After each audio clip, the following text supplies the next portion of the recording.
Hello everyone, आज हम पढ़ने वाले हैं लैंगिक जनन। इससे पहले वाली वीडियो में हमने अलैंगिक जनन पढ़ा था और उसके 6 प्रकार पढ़े थे, जिसमें हमने देखा कि वो विभाजित कर रहे हैं। 6 में से 5 प्रकार में हमने देखा कि वो अपने आप को विभाजित करके एक नए जीव में उत्पन्न कर रहे हैं।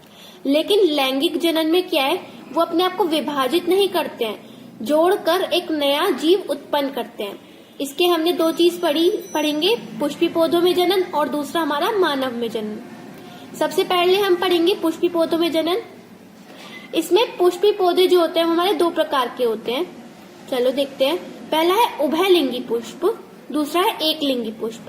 जो हमारा उभयलिंगी पुष्प है उसमें देखिए, इन पुष्पों में नर तथा मादा दोनों एक में ही पाए जाते हैं। जैसे हमारा फूल है, पुष्प है, उसके अंदर हमें नर और मादा दोनों एक ही फूल के अंदर मिल जाते हैं। लेकिन एक लिंगी पुष्प में ऐसा नहीं होता। इसमें क्या होता है, नर अलग पुष्प में मिलेगा और मादा अलग पुष्प में मिलेगी। इनके उदाहरण है गुड़हल, चाइना रोज, या फिर आप इसको हिबिस्कस भी कह सकते हैं। दूसरा है हमारा सरसों, मस्टर्ड। इसमें उदाहरण है हमारा पपीता और तरबूज। आपके कोर्स में जो जनन है वो उभयलिंगी पुष्प में दिया हुआ है, गुड़हल के फूल में। चलो देखते हैं। जैसे कि हम सभी को पता है कि लैंगिक जनन में हमें नर तथा मादा दोनों की जरूरत होती है।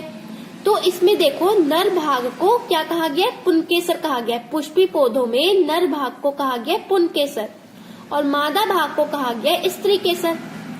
अब ये जो हमारा पुंकेसर है, नर भाग है, ये 2 भाग में विभाजित है। पहला परागकोश और दूसरा तंतु।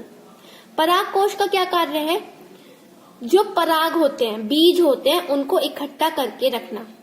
जो आपने गुड़हल के फूल में देखा होगा, येलो येलो जो आपको दिखता है, वो क्या हमारे पराग है।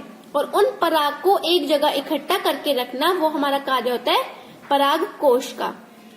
तंतु एक डंडी की तरह स्ट्रक्चर होता है। वो क्या करता है, इस पराग कोश को जो पुष्प है, पुष्प से जोड़े रखने का कार्य करता है तंतु। इसके बाद आता है हमारा मादा भाग। मादा भाग को हमने कहा है स्त्रीकेसर। इसके भी 3 भाग हैं। पहला वर्तिकाग्र, दूसरा वर्तिका और तीसरा है हमारा अंडाशय। अब हम देखते हैं जो पुष्प होते हैं उनमें जनन प्रक्रिया कैसे होती है। इस डायग्राम के सहारे देखिए, ये आपको क्या दिख रहा है, आपकी बुक्स में भी होगा। ये जो बीच वाला भाग है, ये वाला, इसको हम कहते हैं स्त्रीकेसर। इधर भी बना हुआ है ये, इसको हमने क्या कहा है, स्त्रीकेसर कहा है।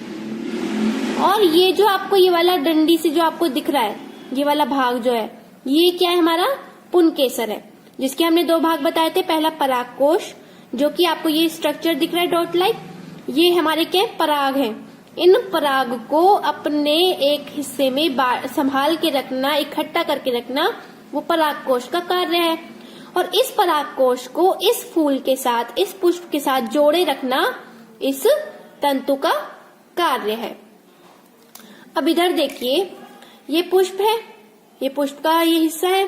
इससे क्या है, जो हमारा स्त्रीकेसर है, स्त्रीकेसर से क्या निकल रहे हैं, हमारे पुंकेसर निकल रहे हैं। 2 पुंकेसर निकल रहे हैं। और इन पुंकेसर में देखिए, यहाँ पे ये वाला जो हिस्सा है, ये क्या है, हमारा परागकोश है।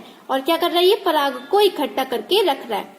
इसके बाद ये जो परागकोश है, ये इस फूल के साथ, इस पुष्प के साथ कैसे लगा हुआ है, ये लगा हुआ है तंतु के सहारे। जहां से ये हमारी क्या है, इसकी फूल की हमें आपको ये कलियां दिख रही हैं। ये जो पुष्प है, ये एक नीचे डंडी से हमारा बंधा होता है और ये क्या होती है, इसकी पत्तियां होती हैं, जिसको हम इसको क्या कहते हैं, सेपल्स और पेटल्स। ये जो आपको दिख रहा है, ये स्त्रीकेसर, ये वाला भाग जैसे यहाँ पे बना हुआ है, स्त्रीकेसर के बिल्कुल बीचों बीच होता है हमारा अंडाशय। ये अंडाशय से एक नली निकल रही होती है, उसको क्या कहते हैं, पराग नली।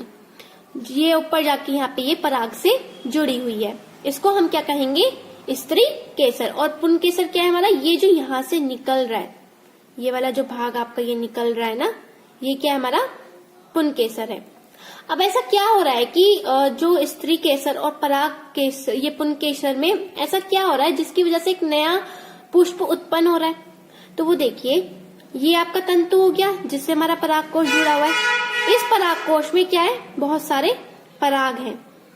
जब ये पराग एक समय के बाद, जैसे अगर मान लो बहुत तेज हवा आई तो ये जो पराग है ये क्या करेंगे, यहाँ से उड़ जाएंगे। उड़ने के बाद कुछ पराग इधर उधर हवा में उड़ जाएंगे और कुछ पराग क्या करेंगे, यहाँ आकर बैठ जाएंगे पुष्प के इस भाग में। इस भाग में जब यहाँ पे आके आपके बैठ जाएंगे पराग, तो क्या होगा, इस पराग नली के सहारे कहाँ आ जाएंगे, हमारे अंडाशय में। पराग कोश के पराग कुछ समय बाद तेज हवा के सहारे या इंसेक्ट्स जो हमारे कीड़े मकोड़े होते हैं या जैसे ये बीज होती हैं, वो क्या करेंगी, इन पराग को लेंगी और आके यहाँ पे बैठ जाएंगी या हवा से यहाँ आ जाएंगे। उसके बाद यहाँ पर आने के बाद जो हमारे पराग हैं वो क्या करेंगे, इस पराग नली से, ये एक ट्यूब लाइक स्ट्रक्चर होता है, इस पराग नली से कहाँ आ जाएंगे, पुष्प के स्त्री केसर के इस भाग में, अंडाशय में। यहाँ क्या होता है, हमारा एक अंडा होता है, जब वो अंदर आ जाएगा तो ये जो पराग होगा और ये जो अंडा होगा ये मिलकर एक नया जो हमारा बीज होता है, जो अंडा होता है, वो उत्पन्न हो जाएगा। कहाँ पे, हमारा अंडाशय में।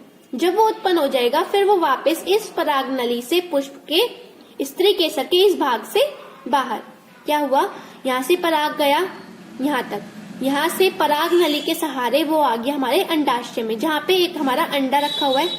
इस अंडे से क्या हुआ, वो जो पराग है और ये अंडा है वो क्या करेंगे, आपस में जनन करेंगे, मिल जाएंगे और मिलने के बाद एक नया जीव, नया बीज उत्पन्न कर लेंगे।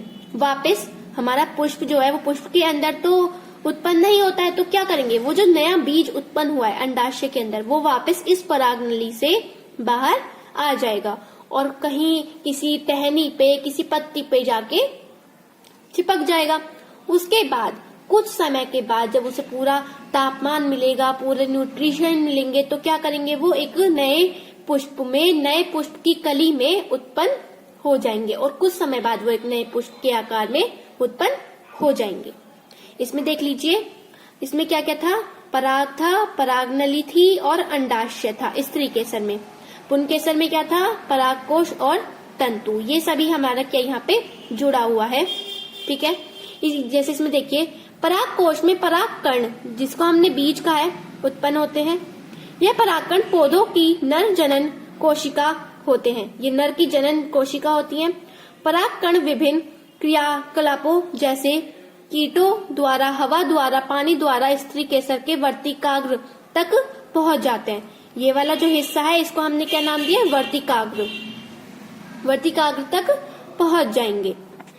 इसके बाद देखिए, इसके पश्चात परागकण में से एक नलिका विकसित होती है और बीजांड तक पहुंच जाती है। यहाँ से एक नली हुई, ये हमारा क्या था, ये हमारा वर्तिकाग्र था। वर्तिकाग्र से एक नली उत्पन्न हो रही है जिसको हमने क्या कह दिया, पराग नली, और जाके कहाँ पे जुड़ गई, ये अंडाशय से जुड़ गई। अंडाशय के अंदर नर व मादा युग्मक का निषेचन होता है। जो हमारा पराग था और अंडाशय के अंदर जो अंडा था उनका क्या होगा, निषेचन होगा, मतलब वो मिलकर एक नया जीव उत्पन्न करेंगे। युग्मक का विभाजन होकर भ्रूण का निर्माण होता है और एक कठोर आवरण विकसित होता है। जब ये पूरा मिल जाएगा तो एक कठोर आवरण, मतलब एक कठोर बीज का निर्माण होता है।